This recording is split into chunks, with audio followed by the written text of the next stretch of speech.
Today we're talking about fertility and disruption.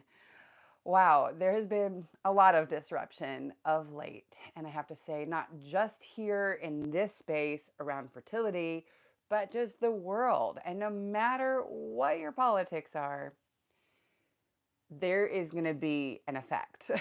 Just like anytime there's something big, your body feels it, whether you're turning on the news or you're talking with friends or you have one opinion or another or somewhere between.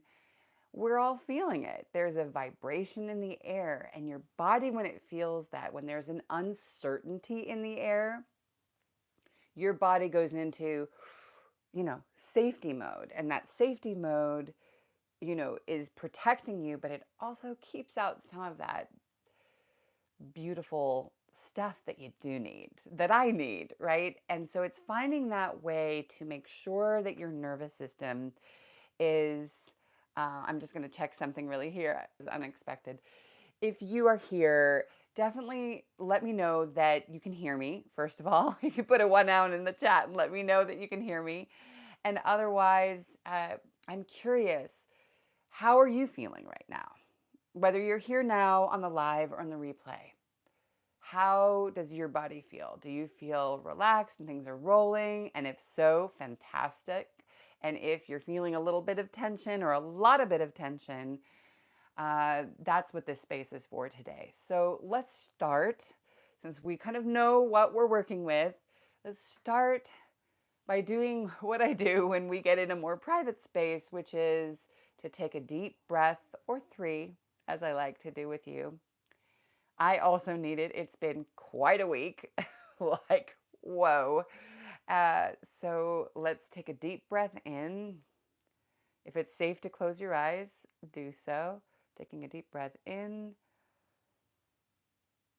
preferably through your nose. Take it a little bit further than is comfortable. Helping your body to detox and then let go. Allowing whatever may be in the air to go back to the earth with that breath, and taking another breath in. A little further, and exhaling out as slowly as makes sense for you. And then one more time, breath in and exhaling when you're ready. The three deep breaths is always a great way to land yourself. Land yourself in a room, in a meeting, in a discussion. It doesn't have to be dramatic like that. It can be very subtle. We all know that breathing can be very powerful. And for those, I now have some friends who are not able to breathe that well. And so I remind myself uh, of the gratitude of being able to use that breath. And last year, if you've been on the lives, that there were quite a few times when I wasn't able to take full deep breaths because of illness. And so it's this reminder of those simple things that can bring you into a state of, giving that oxygen nourishment to your body. And I'm curious, what other ways are you nourishing your body right now? Things that you already do, small or big, whether it's massage or standing still. Maybe it's putting a little less in your schedule.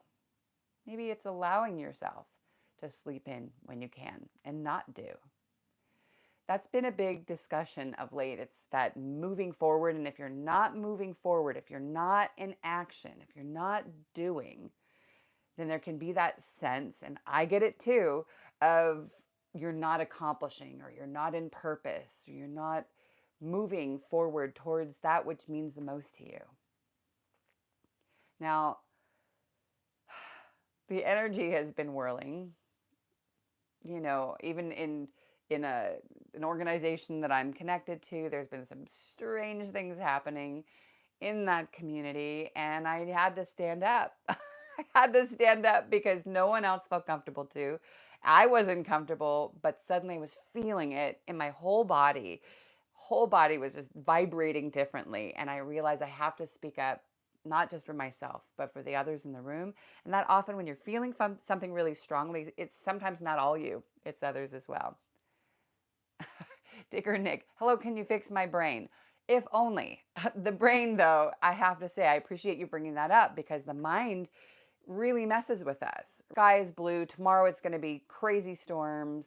And yet this morning started with this, opening the email. I've been waiting for this, response from somebody. And I was like, oh, the day. Oh, it's terrible. And we were late for an appointment. And I thought, well, we get to choose. Okay.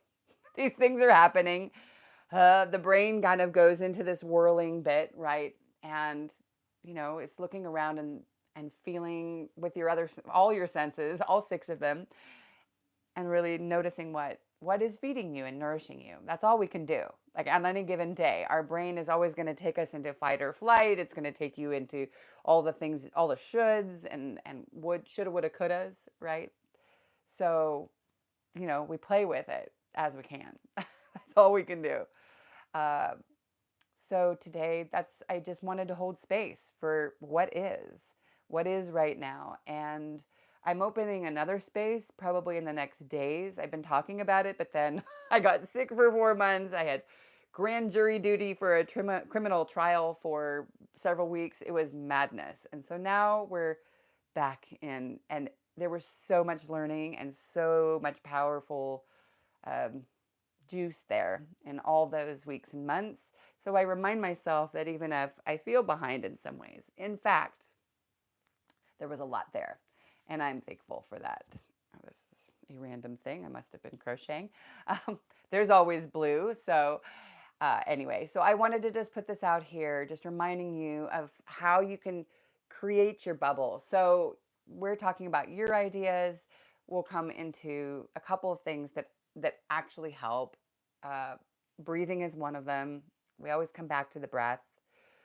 Noticing where light is around you in this space right now. You can see here that there's the trees outside. I've got this sort of shimmer curtainish thing that is even amplifying it. And I think that's what you and I have the opportunity to do, even on the hardest days, is finding the ways to find the light, whether it's coming through leaves and nature, which is usually the easiest place to find light, because sometimes within you or around you, it can feel, there can be frustrations and slow down, or things can get muddled, but nature always reminds us of where the light is. And even on the darkest days, if you look around, you will find light. And maybe it's unnatural or natural light, but it's that reminder of possibility. It's that reminder of what we're moving towards, which is light, information, possibility. Cheers from Houston. Hi, Cameron. So this is a fertility channel technically, but I know a lot of other people show up here. I'm going to put something in the description in the next couple of days, or maybe now, over another channel where we're talking about using your voice and, lifting up you, others around, and that may be the space. But it's good to see you here. Maybe you are here for fertility. I don't know. Maybe it's fertility of your business and life. That is also possible. There's always something, So those are the two pieces: is finding the light and finding the ways to amplify it for you and your energy and your story and your body. I think right now more than any time, paying attention, coming back to what you need for yourself in order to then echo that out. It starts with our energy, your energy, my energy. It's what can we do to keep following the joy, the light, the possibilities, and feeling even the tiniest or largest bit of that, and then just being yourself. And in doing that, it echoes out. And when our bodies are aligned, fertility, business, health, all the things, wealth, everything comes into alignment, which is so gorgeous and beautiful. LOL, just saying hi. That's fine, Cameron. Good to be here.